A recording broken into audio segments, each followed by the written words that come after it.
Affirmative action, gender, persons with living with disabilities. It says clearly that the staff complement is composed of 83% male and 17% female for support staff, and 75% male and 25% female for technical staff. That's the report that we have. But you have given other figures, but I don't know where they be found that which report that is. And that is why, Governor, I want to assist you. Let me play the devil's advocate, because you're asking where is Cherargei getting the information. You know I like reading. I got it from the OAG report, and I hope your CCM Finance could be kind enough. And I think, Chair, you had alluded to this 1.3. And maybe, Chair, Governor, to be clear, just the last limp. You have said all these have gone to human resource and information system. What about the temporary, or are they part of all of it, or permanent? The permanent employees are put into this system. What about the temporary employees? And for the information, just check page 5, 1.3 on the OAG report. I yield, Chair. Yeah, the numbers in the, so it started with the total number of staff. What the Auditor General has reported, the Governor has a different number. The percentages, what the Auditor has reported, the Governor has a different number. Why don't we tie this? Because there's a PwC consultancy that has been cited here, and find out how that was useful to the county. Because if the county had spent, 32 million paid to PwC to audit the county public service, why are we still having this moving numbers of staff as a moving target? So, because you said we needed to tie the HR issues. And Chair, while on PWD's PricewaterhouseCoopers of 32 million, why did they, I have seen even my county, they did use Public Service Commission to partner and did audit on the same.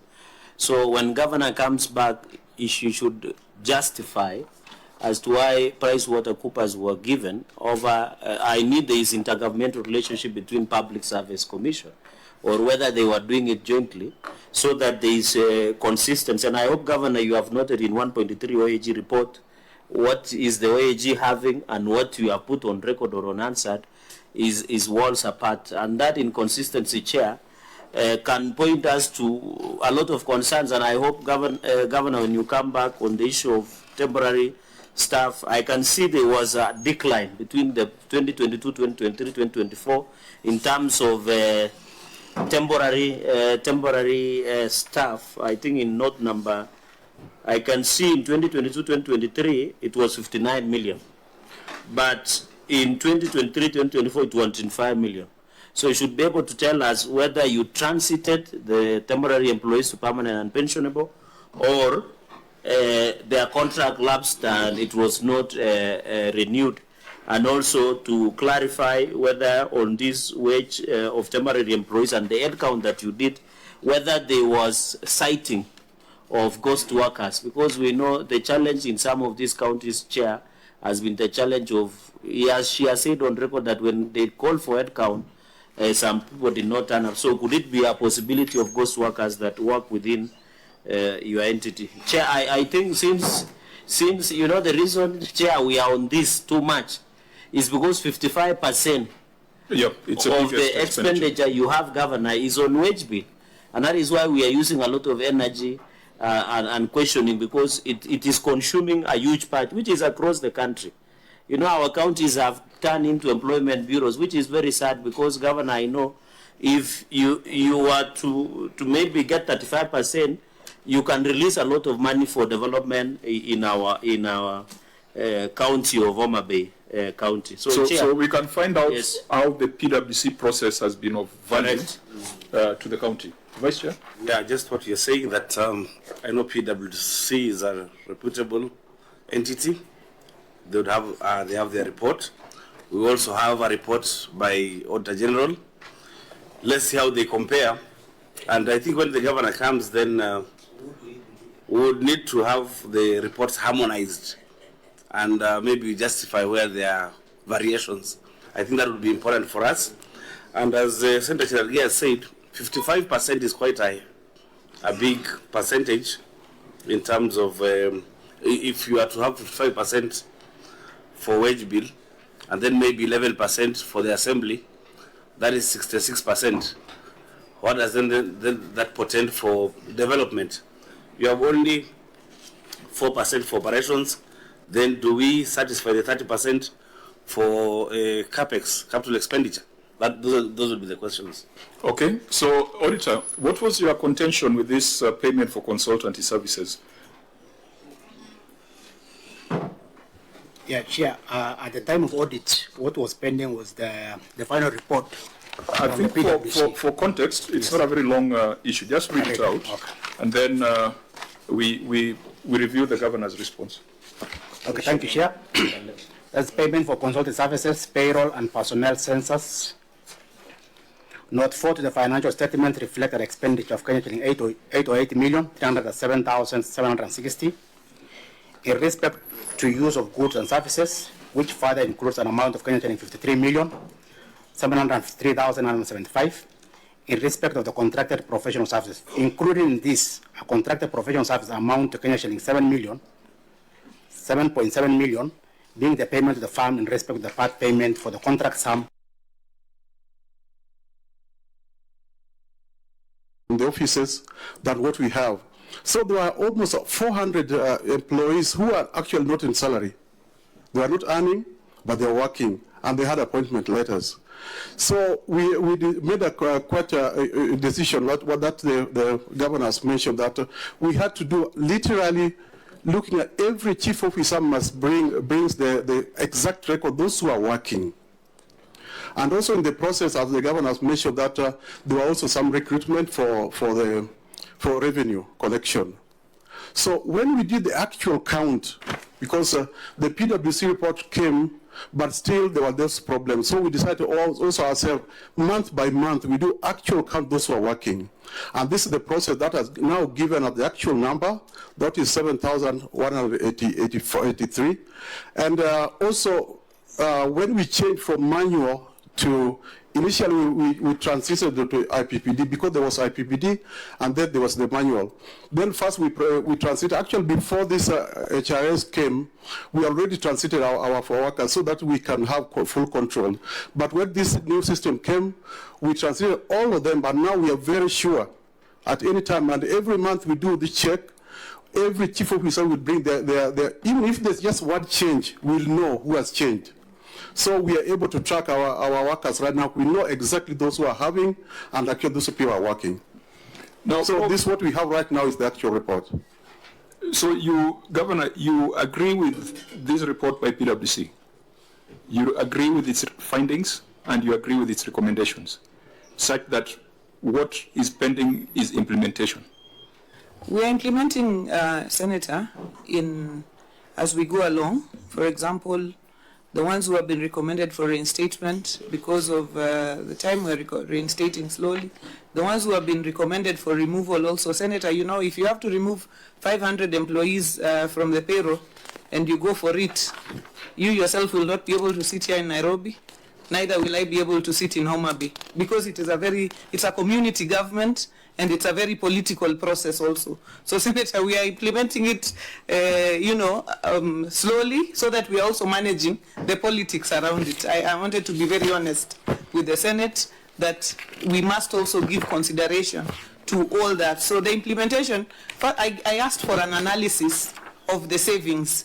If we reinstate and then we remove, and you realize that if the savings are not significant enough to create, to justify a sudden implementation and change, then you have to move slowly by slowly. So we are in the process of implementation of the report. We keep on reviewing and giving our people an opportunity also to, move along with us. Chair, my question has already been answered. Yeah. This IHRS is a new system. Yes. does it take on board the permanent and the temporary employees? Yes, Because it takes, then, yeah. because then, Chair, if temporary employees work for 3 months or 1 year, then we're supposed to offload them. And we might then remain with some residual employees who are not offloaded, necessitating maybe another audit or and so on. So how do you make sure that it is neat? Does it take? The system automatically, Chairman through you, Yes. Vice Chair, and the HR people are here, the system automatically removes, because you upload your contract letter. So when your time comes, you fall off the system, and the HR can explain that more. But I know you're talking about our casuals, perhaps. The casuals who are mostly cleaners in Homabay, they are not part of the HRIS, the casuals. The cleaners in the towns and so on. We hire them separately on the 3-month basis, and we keep rotating them as we go along. Thank you, Chairman. Honorable maybe just members, one yes, quick one. Senator Cherage. Governor Wela, I agree that the issue of HR and everything is political and is very sensitive anywhere and across the country. But I can see the Homabay County Public Service Board in a letter that was dated to you on 24 January 2025. They had said after studying the PWD, this is your bundle of document 11C. The chair of County Public Service Board, I don't know whether he's a doctor or a professor, but he has not given the title. Isaiah Okoto, chairman.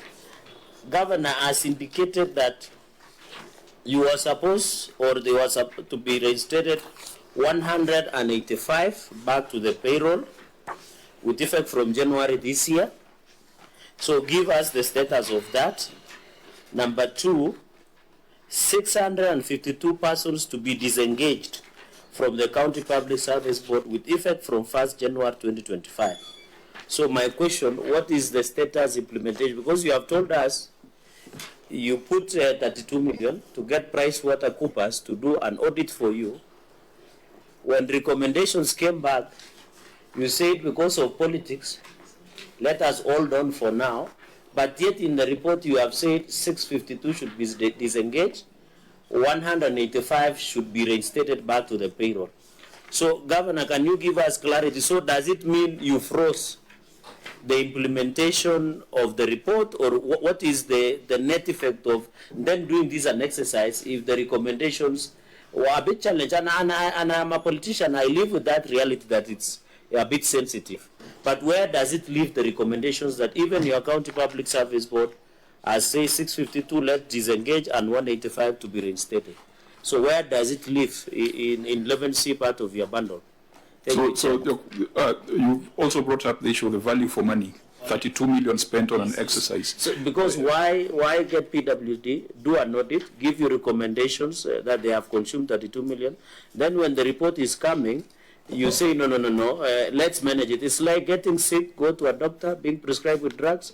You say, no, I don't want drugs from the pharmacy, I want mitishamba instead. So that's kind of that. So, the Governor, the reason why these questions are coming is that in your written responses that were filed in March, you indicated that the report was not ready. So we have not interacted with this detailed report as a Senate. Maybe as you respond to Senator Cherage, you could tell us when was this report adopted, in which month? Because as at March, the response we had was that the process was not complete. But Chair, you have to know, can I kindly take you to 11C on the letter? It looks like the PWC report came, I think, towards the end of 2024, because this letter was written in 24th January on the implementation of PWC census audit report. So it means it was, maybe you can go there before the governor answers, immediately after the 11C, that letter that has been written by the chair of service board. And it indicates that it was based on the implementation of the PricewaterhouseCoopers census audit report. And the implementation was to take effect from 1st January 2025. 2025. From the report. And that's the point, Chair. The letter is written on Yes. 24th of January. Yes. The recommendations are supposed to be implemented as from 1st of January the same year. So how was that supposed to be done? Okay, Governor, can you just, the audit query was that 32 million was committed, there was no product, it had taken too long. Now, perhaps that should not be the issue for now. The issue now is the value for money. What is the outcome of that exercise? The issues of contract duration, those we can deal with fairly quickly. So when did this report land on your desk?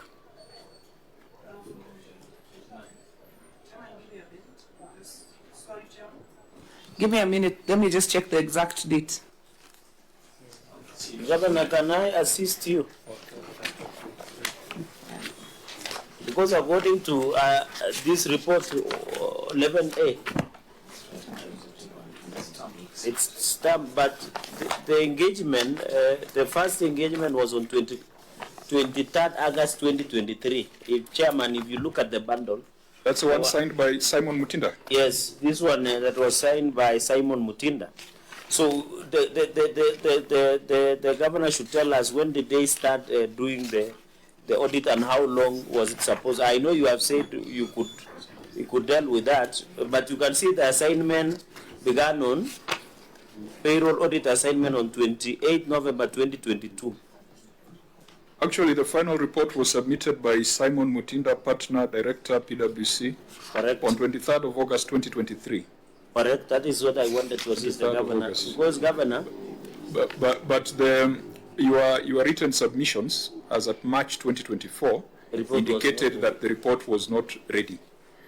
Yet the report This was, Chairman, because when the report came, there was a lot of back and forth that had to happen between our HR teams and the PwC team, because there was a lot of uproar, so we had to go back and forth with them until they finally submitted the report at a date that I just need a document so that I give the correct date and I don't guess the date and then I go again round in circles, given that I'm under oath, Chairman.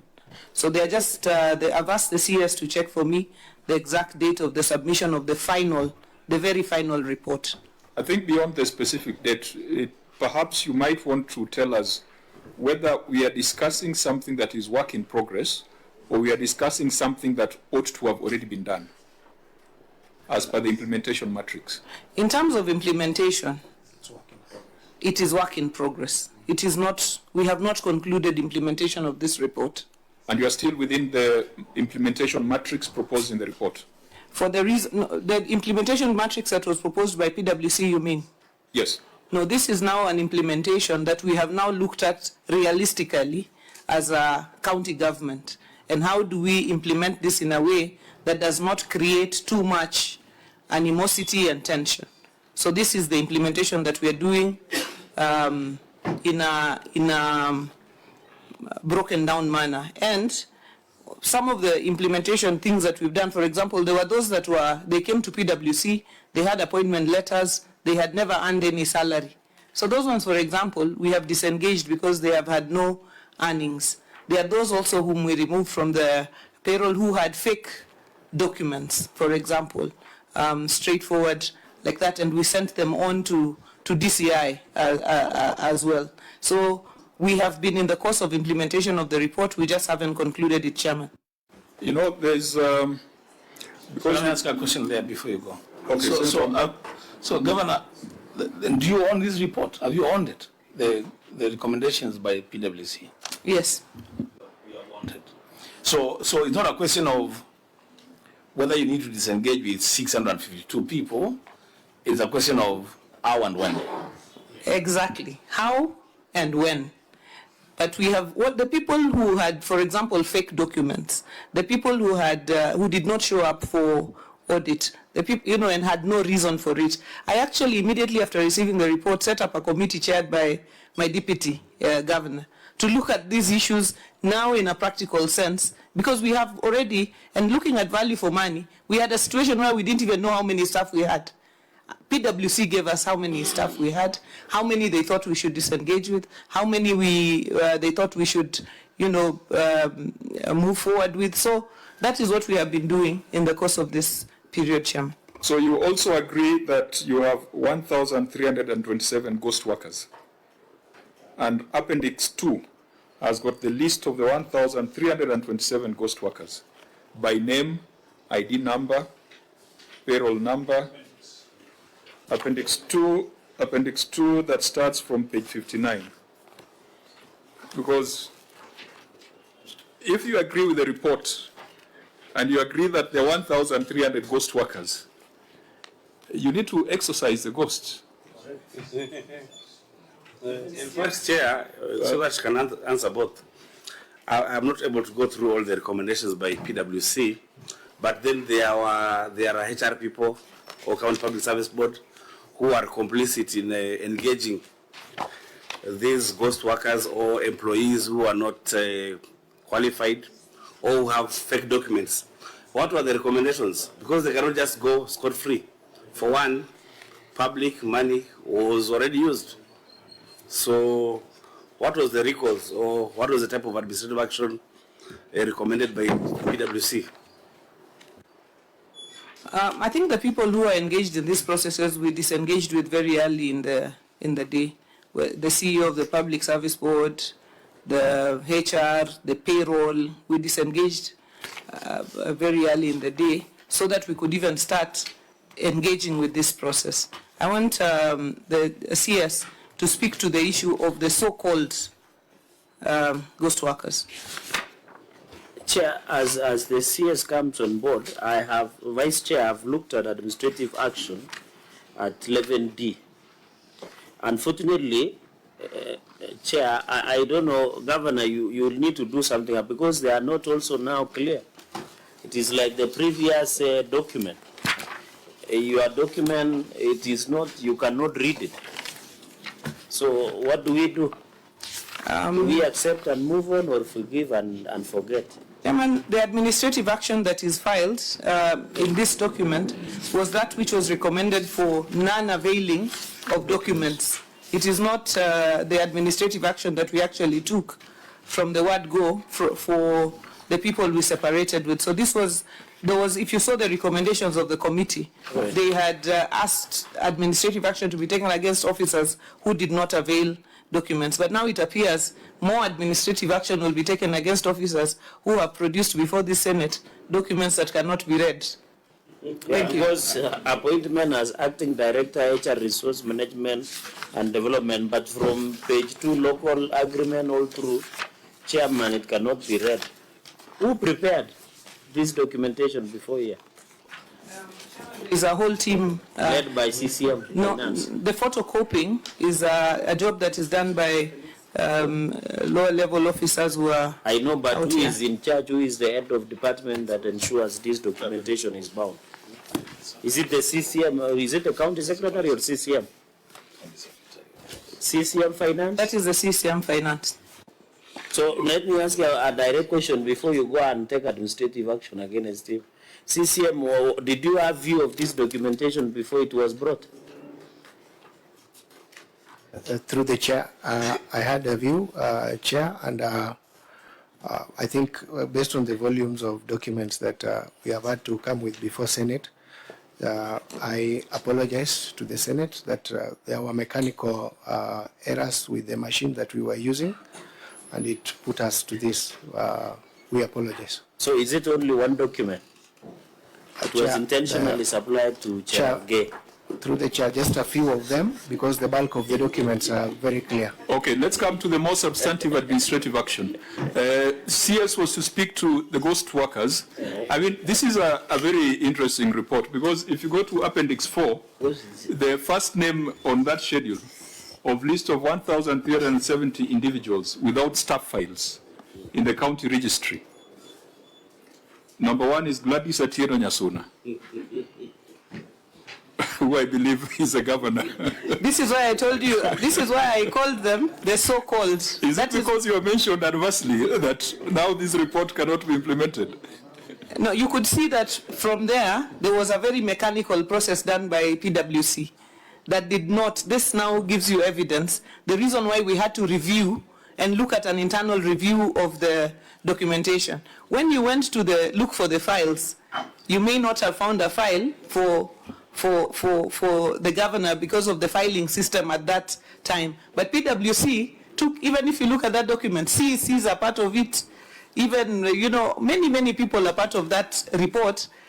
That is why we said, surely from this report, we must do a series of reviews. And that is why by the time it was March, we had written to say we did not have a ready report from PwC, given the reviews that we needed to do on that report. Thank you. And that is why I was asking you,